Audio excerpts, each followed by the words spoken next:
One of the scribes came near and heard them disputing with one another, and seeing that Jesus answered them well, he asked him, "Which commandment is the first of all?"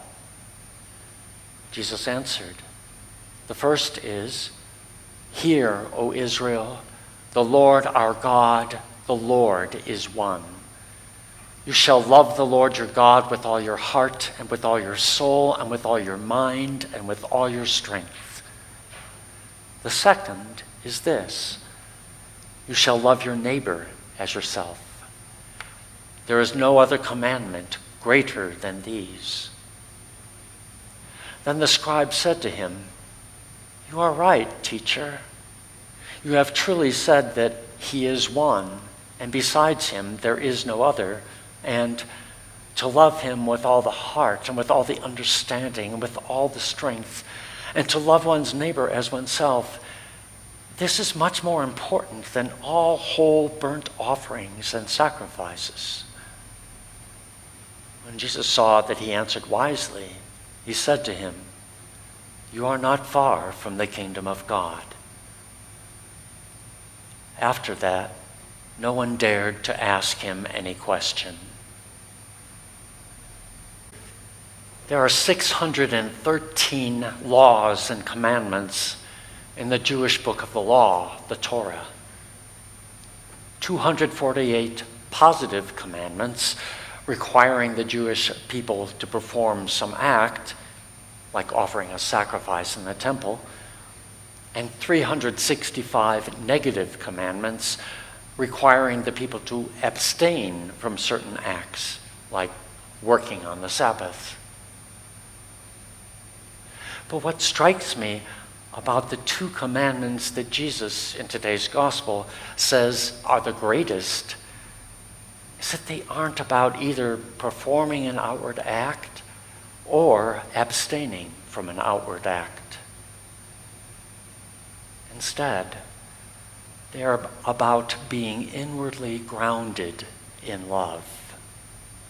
Loving God with all of our heart, soul, mind, and strength, and loving neighbor as ourself. These two commandments are about our inner state, our interior disposition and consciousness, the state of our heart. And I think that is why Jesus says in Matthew's version of this story, "On these two commandments hang all the law and the prophets." Because if we get our interior self right, if we get our heart right, we won't have to remember all those 600 plus laws saying what actions should be taken and what actions should be avoided. Because right actions will naturally proceed from a heart centered on God, love of God, and love of neighbor.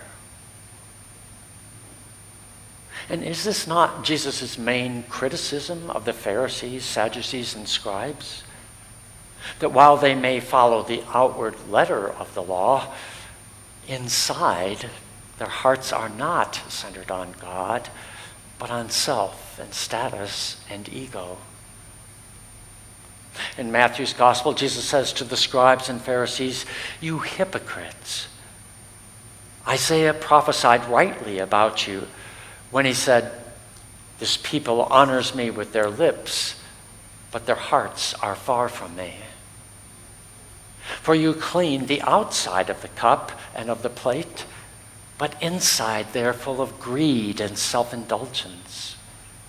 You blind Pharisee, first clean the inside of the cup, so that the outside also may become clean.'" Clean the inside, and the outside becomes clean also. My friends, I think that, like the Pharisees, you and I can easily fall into the trap of feeling confident that we are good people because we outwardly follow the law. We don't murder, we don't steal, we wear our seatbelts. But reframing refraining from illegal outward acts, having the outside of our cup clean, says nothing about the inside. And as God said to the prophet Samuel, humans look at the outward appearance, but the Lord looks at the heart. The two great commandments on which hang all the law and the prophets are commands to clean the inside of our cup, to ground our hearts in the love of God and neighbor. In recent years, even secular business leadership experts are finding that focusing on outward behaviors and results is not enough. Otto Scharmer, whom you have heard me mention before, is an international expert on organization development and transformation. A senior lecturer at MIT and chair of the MIT Ideas program, Scharmer has delivered award-winning leadership and innovation programs for corporations, including Hewlett-Packard, Price Waterhouse, Federal Express, Shell Oil, Nissan Motors, and Google. In creating change in the management and culture of a corporation, Scharmer says that, and I quote, "What counts is not what leaders do and how they do it, but their interior condition, the inner place from which they operate, or the source from which all their actions originate." Not what leaders do and how they do it, but their inner condition, the inner place from which they operate, the source from which all their actions originate. The primary battlefield, Scharmer has found, is not the organization or what actions will achieve results. Rather, the primary battlefield is within the interior, the heart of the leader. Leaders need to, and again I quote Scharmer, shift the inner place from which they operate. Shift the inner place from which they operate. My friends, you and I know that people can sense when we are coming from an interior space of genuine concern and love for them, or whether we are just going through the motions, engaging them on the surface, not engaging them from our heart, our soul space. People can tell when you and I are really listening to and caring about what they are saying, or when we are just waiting for the opportunity to talk ourselves. That modern-day saint, Mr. Rogers, put it this way: it is our insides that make us who we are, that allow us to dream and wonder and feel for others. That's what's essential. That's what always will make the biggest difference in our world. Unquote.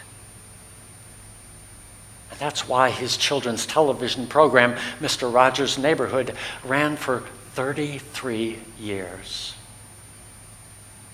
Because children and parents trusted Fred Rogers. They trusted the inner place from which he was coming. They trusted his heart. So if the two greatest commandments are instructions to ground our hearts and minds in the love of God and neighbor, how do we do that? How do we get to that loving heart stance? I believe the first thing we must realize is that a loving heart stance is our natural mode of being. It's what we were created for. The 20th century priest and paleontologist Pierre Teilhard de Chardin wrote, We are not human beings having spiritual experiences. We are spiritual beings having human experiences. We are spiritual beings having human experiences. We were created in the image and likeness of God, and that is our true self, our true heart and soul.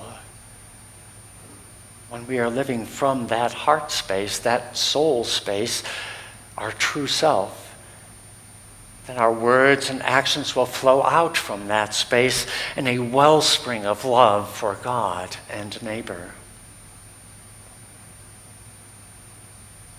Our problem is that we forget that this is our true identity. And we come to believe instead that we have to create our own selves, create a worthy self to present to the world, a self assembled from the many worldly identities that we think will make us acceptable or strong or smart or attractive or defiant or special or a loyal member of this or that tribe, be it political, religious, ethnic, nationalistic, or whatever. It's when we live from any or all of these self-fabricated identities that we find our actions to be motivated and empowered not by love of God and neighbor, but by a desire to protect and defend those worldly identities we mistakenly think are our true selves. To return to our true selves, who we are in God, and recenter our lives in that heart space from whence flows love of God and neighbor. We might do well to remember that mantra of Alcoholics Anonymous: let go and let God. Surrender our tight hold and control over our fabricated identities.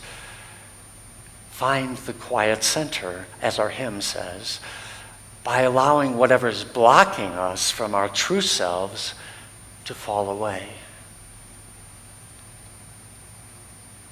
Now, admittedly, this idea of letting go of control, surrendering, may at first seem frightening, or in the eyes of the world, absurd. For in the win-lose kingdom of our world today, to surrender is to lose, and to lose is shame. The great commandment of the kingdom of this world, so clearly displayed in the politically driven divisions that plague our nation, seems to be win at all costs, defeat, even destroy the opponent. We conveniently forget Jesus' command to love our enemies and do good to those who persecute us. Fox News anchor Neil Cavuto, who has survived stage 4 cancer, open heart surgery, and multiple sclerosis, recently contracted COVID-19, experiencing problems breathing and concentrating and a loss of taste and smell.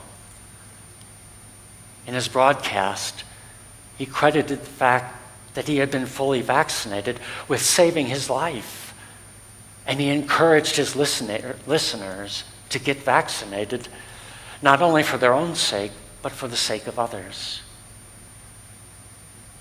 And in response, he received death threats. It is the opposite in the kingdom of God, which Jesus says is within us.